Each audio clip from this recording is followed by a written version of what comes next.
ಯಾರ ಒಂದು ಮೋರ್ ತಗೊಂತೀನಿ ಕಣ. ನಮಸ್ತೆ, ನೀವು ನೋಡ್ತಾ ಇದ್ದೀರಾ ಫ್ರೀಡಂ ಟಿವಿ. ನಾನು ಕಾವ್ಯ ಹೆಗ್ಡೆ.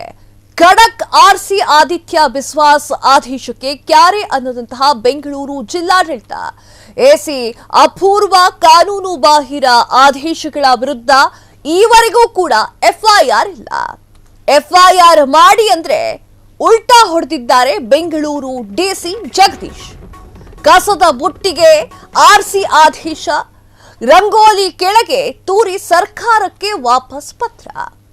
ದಕ್ಷ ಆಡಳಿತದ ಬಗ್ಗೆ ಭಾಷಣ ಮಾಡುವ ಸಿಎಂ ಹಾಗೂ ಕಂದಾಯ ಮಂತ್ರಿಗೆ ಮಹಾ ಮುಜುಗರ. ಬೆಳಿಗ್ಗೆ ಅಷ್ಟೇ ಕ್ರಮವನ್ನ ತೆಗೆದುಕೊಂಡಿದ್ದೀವಿ ಎಂದಿದ್ದಂತಹ ಕಂದಾಯ ಮಂತ್ರಿ ಕೃಷ್ಣ ಬೈರೇಗೌಡರು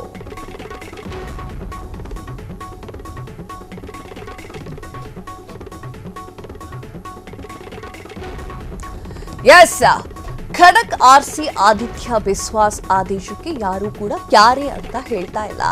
ಕ್ಯಾರೆ ಅಂತ ಹೇಳ್ತಾ ಇಲ್ಲದೆ ಹೋಗದವ್ರು ಯಾರು ಅಂತಂದ್ರೆ ಬೆಂಗಳೂರಿನ ಜಿಲ್ಲಾಡಳಿತ ಎಸಿ ಅಪೂರ್ವ ಅವರು ಕಾನೂನು ಬಾಹಿರ ಆದೇಶಗಳ ವಿರುದ್ಧ ಈವರೆಗೂ ಕೂಡ ಎಫ್ಐಆರ್ ದಾಖಲೆಯಾಗಿಲ್ಲ.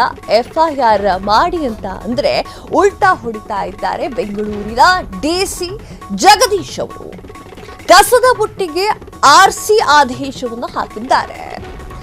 ರಂಗೋಲಿ ಕೆಳಗಡೆ ತೂರಿ ಸರ್ಕಾರಕ್ಕೆ ಪತ್ರವನ್ನ ಬರೆದಿದ್ದಾರೆ. ದಕ್ಷ ಆಡಳಿತದ ಬಗ್ಗೆ ಭಾಷಣ ಮಾಡುವ ಸಿಎಂ ಹಾಗೂ ಕಂದಾಯ ಮಂತ್ರಿಗಳು ಈ ಒಂದು ವಿಚಾರವನ್ನ ನೋಡಲೇಬೇಕು.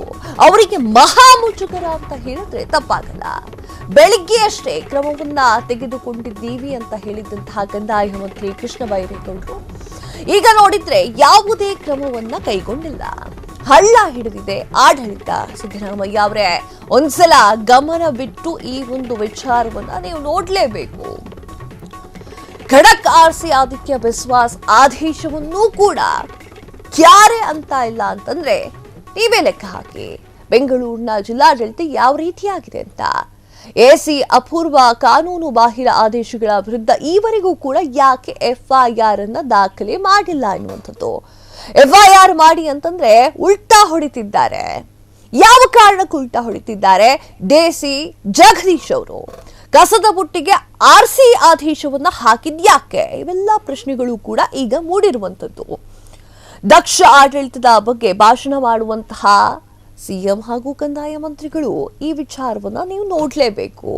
ಬಾಕಿ ವಿಚಾರದ ಬಗ್ಗೆ ತಲೆಗೆಡಿಸ್ಕೊಂಡು ಕೂತಿದ್ದೀರಲ್ಲ, ಕುರ್ಚಿ ವಿಚಾರದ ಬಗ್ಗೆ ಯೋಚನೆ ಮಾಡ್ತಾ ಇದ್ದೀರಲ್ಲ ಸಿಎಂ ಸಿದ್ದರಾಮಯ್ಯ ಅವರೇ, ಈ ವಿಚಾರವನ್ನು ಕೂಡ ನೀವು ಗಮನದಲ್ಲಿ ಇಟ್ಕೊಳ್ಳೇಬೇಕು. ಬೆಳಿಗ್ಗೆ ಅಷ್ಟೇ ಕ್ರಮವನ್ನ ಕೈಗೊಳ್ತೀವಿ ಅಂತ ಹೇಳಿದ್ದಂತಹ ಕಂದಾಯ ಮಂತ್ರಿಗಳಾಗಿರುವಂತಹ ಕೃಷ್ಣ ಬೈರೇಗೌಡರು ಕೂಡ ಇದಕ್ಕೆ ಆನ್ಸರ್ ಅನ್ನ ಕೊಡಬೇಕಾಗಿದೆ. ಈಗ ನೋಡಿದ್ರೆ ಯಾವುದೇ ಕ್ರಮವನ್ನ ಕೈಗೊಳ್ತಾ ಇಲ್ಲ.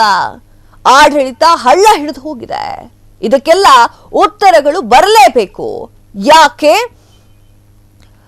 ಸುಮ್ಮನಿದ್ದೀರಾ ಅನ್ನೋದ್ರ ಬಗ್ಗೆ ನೀವು ಮಾತನಾಡಲೇಬೇಕು. ಎಫ್ಐಆರ್ ಯಾಕೆ ಹಾಕಿಲ್ಲ ಅನ್ನೋದ್ರ ಬಗ್ಗೆ ಮಾತಾಡ್ಬೇಕು ನೀವು.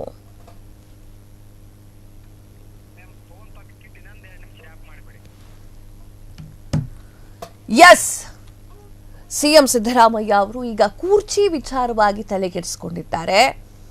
ಸಿಎಂ ಸಿದ್ದರಾಮಯ್ಯ ಅವರು ಈಗ ನಾನೇ 5 ವರ್ಷ ಮುಖ್ಯಮಂತ್ರಿ ಅನ್ನೋದ್ರ ಬಗ್ಗೆ ತಲೆ ಕೆಡಿಸ್ಕೊಂಡಿದ್ದಾರೆ. ಆದರೆ ಎಫ್ಐಆರ್ ಹಾಕದೆ ಹೋಗಿದ್ದಕ್ಕೆ ಯಾಕೆ ತಲೆ ಕೆಡಿಸ್ಕೊಳ್ತಾ ಇಲ್ಲ ಗೊತ್ತಿಲ್ಲ. ಎಸಿ ಅಪೂರ್ವ ಕಾನೂನು ಬಾಹಿರ ಆದೇಶದ ವಿರುದ್ಧ ಈವರೆಗೂ ಕೂಡ ಎಫ್ಐಆರ್ ಅನ್ನ ಹಾಕಿಲ್ಲ. ಎಫ್ಐಆರ್ ಮಾಡಿ ಅಂತಂದ್ರೆ ಈಗ ಉಲ್ಟಾ ಹೊಡಿತಾ ಇದ್ದಾರೆ ಬೆಂಗಳೂರಿನ ಡಿಸಿ ಜಗದೀಶ್ ಅವರು. ಯಾವ ಕಾರಣಕ್ಕಾಗಿ ಉಲ್ಟಾ ಹೊಡಿತಾ ಇದ್ದಾರೆ? ಯಾವ ರೀತಿಯ ವಿಚಾರಕ್ಕಾಗಿ ಇವರು ಉಲ್ಟಾ ಹೊಡಿತಾ ಇದ್ದಾರೆ? ಎಫ್ಐಆರ್ ದಾಖಲೆ ಮಾಡ್ಬೇಕಲ್ವಾ? ಕಸದ ಬುಟ್ಟಿಗೆ ಆರ್ಸಿ ಆದೇಶವನ್ನ ಒಡ್ಡಿದ್ಯಾಕೆ? ದಕ್ಷ ಆಡಳಿತದ ಬಗ್ಗೆ ಉದ್ದುದ್ದ ಭಾಷಣಗಳನ್ನ ಎಲ್ಲರೂ ಮಾತನಾಡಿದ್ದೀರಿ. ಈ ಸಿಎಂ ಸಿದ್ದರಾಮಯ್ಯ ಮಾತ್ರ ಅಲ್ಲ, ಎಲ್ಲರೂ ಕೂಡ ಮಾತನಾಡಿದ್ದೀರಾ. ಆದ್ರೆ ಈ ಒಂದು ವಿಚಾರಕ್ಕಾಗಿ ಯಾಕೆ ಸೈಲೆಂಟ್ ಆಗಿದ್ದೀರಾ? ಬೆಳಗ್ಗೆ ಕ್ರಮ ಕೈಗೊಳ್ತೀನಿ ಅಂತ ಹೇಳ್ದವರು ಕೂಡ ಕ್ಯಾರೆ ಅಂತ ಹೇಳ್ತಾ ಇಲ್ಲ. ಈಗ ನೋಡಿದ್ರೆ ಯಾವುದೇ ಕ್ರಮವನ್ನ ಕೈಗೊಳ್ತಾ ಇಲ್ಲ. ಯಾಕೆ ಎಫ್ಐಆರ್ ದಾಖಲೆಯಾಗಿಲ್ಲ? ಇದು ನಮ್ಮ ಪ್ರಶ್ನೆ. ಜನಸಾಮಾನ್ಯರ ಪರವಾಗಿ ನಮ್ಮ ಪ್ರಶ್ನೆ ಇದಾಗಿದೆ.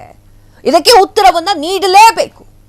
ಕ್ಷಣ ಕ್ಷಣದ ಸುದ್ದಿಗಳಿಗಾಗಿ ಫ್ರೀಡಂ ಟಿವಿ ಸಬ್ಸ್ಕ್ರೈಬ್ ಮಾಡಿ, ಲೈಕ್ ಮಾಡಿ ಹಾಗೂ ಫಾಲೋ ಮಾಡಿ. ಹೊಸ ಸುದ್ದಿಗಳ ನೋಟಿಫಿಕೇಶನ್ಗಾಗಿ ಬೆಲ್ ಐಕಾನ್ ಮೇಲೆ ಕ್ಲಿಕ್ ಮಾಡಿ.